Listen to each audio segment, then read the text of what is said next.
Assalamualaikum warahmatullahi wabarakatuh.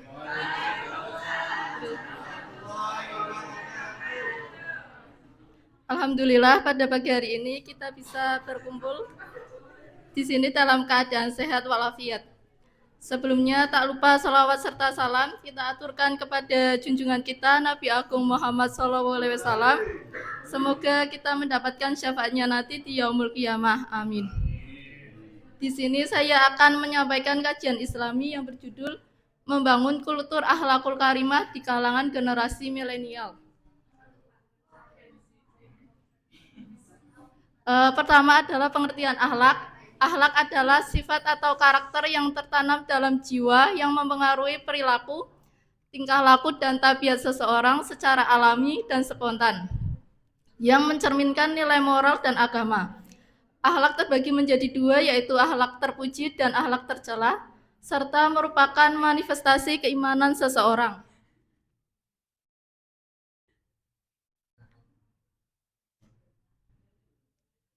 Selanjutnya pengertian akhlakul karimah, yaitu budi pekerti atau perilaku manusia yang terpuji, yang sesuai dengan ajaran Islam, yang bersumber dari Al-Quran dan As-Sunnah, yang mencakup sikap jujur, sabar dan santun, amanah, serta mengatur hubungan baik dengan Allah atau hablum minallah dan sesama manusia atau hablum minanas.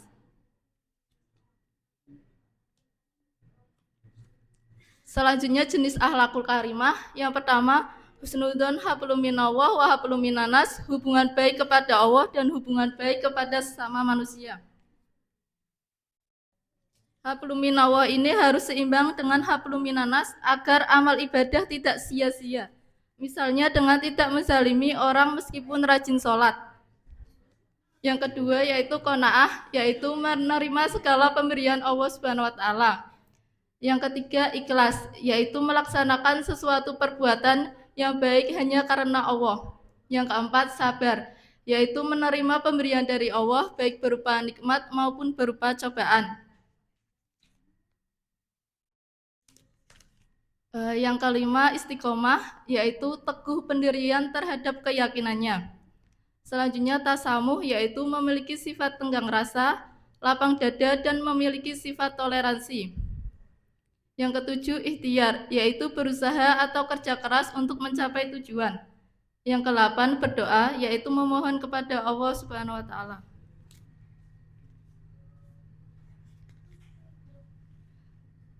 Contoh akhlakul karimah, yang pertama beriman kepada Allah, yang kedua taat beribadah, yang ketiga selalu menepati janji, yang keempat melaksanakan amanah, yang kelima berlaku sopan dalam ucapan, yang keenam tawakal berserah diri, yang ketujuh syukur dan tawadhu atau merendahkan diri, yang kedelapan berbakti kepada kedua orang tua.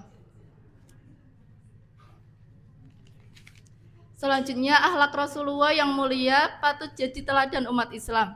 Rasul SAW adalah suri tauladan yang baik dalam berbagai hal, termasuk dalam perbuatan. Allah berfirman dalam Quran surat Al-Ahzab ayat 21, Bismillahirrahmanirrahim. Laqad kana lakum fi Rasulillahi uswatun hasanatul liman kana yarju wal yaumal akhir wa dzakara katsira.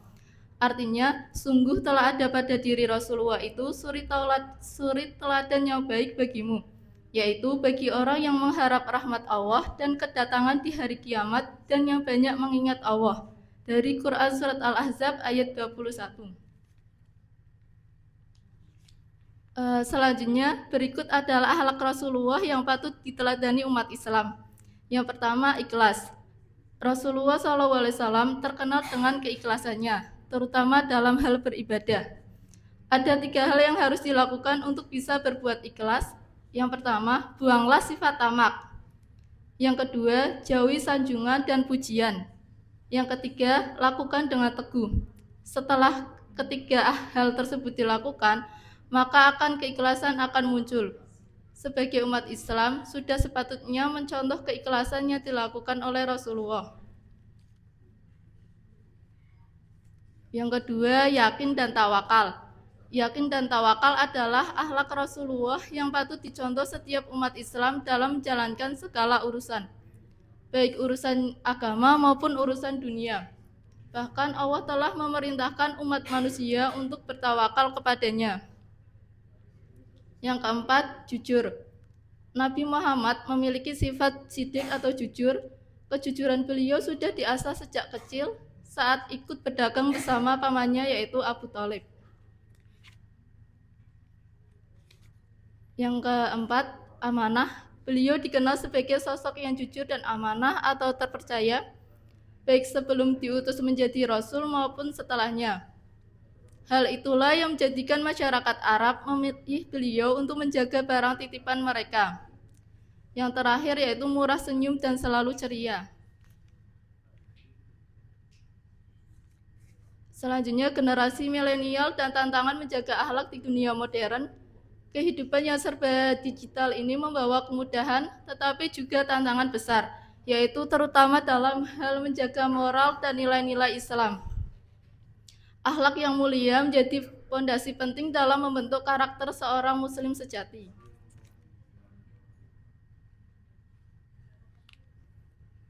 Selanjutnya, tantangan generasi milenial dalam menjaga akhlak.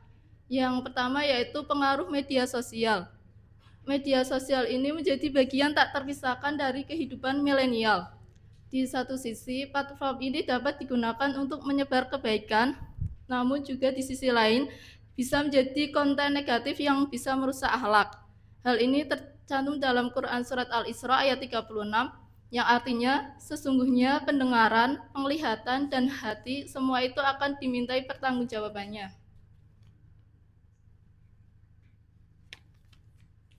Yang kedua, krisis identitas dan kurangnya role model Islami. Generasi milenial sering menghadapi kebingungan dalam menentukan jati diri di tengah berbagai pengaruh budaya global, sehingga kurangnya figur teladan yang mencerminkan akhlak Islami juga menjadi faktor yang memperburuk situasi. Yang ketiga, hedonisme dan gaya hidup konsumtif. Budaya hedonisme yang menekankan kesenangan duniawi tanpa memikirkan dampaknya menjadi tantangan sendiri, sehingga gaya hidup ini dapat melalaikan seseorang dari tujuan hidup yang sebenarnya.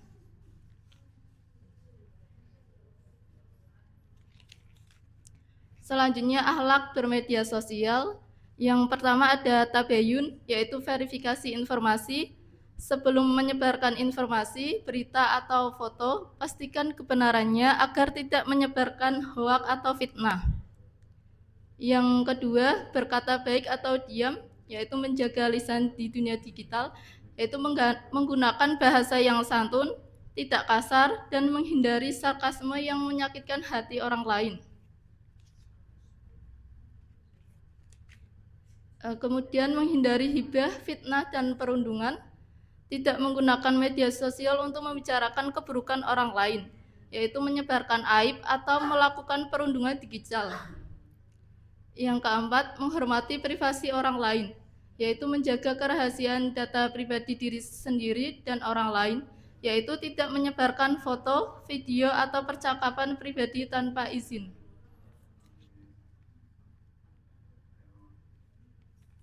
Yang kelima, menyebarkan konten yang bermanfaat, yaitu menggunakan akun media sosial untuk berbagi ilmu, motivasi, atau informasi yang positif yang membangun. Yang keenam, jujur dan tidak menipu, menyampaikan informasi sesuai fakta dan tidak manipulatif untuk keuntungan pribadi atau kelompok.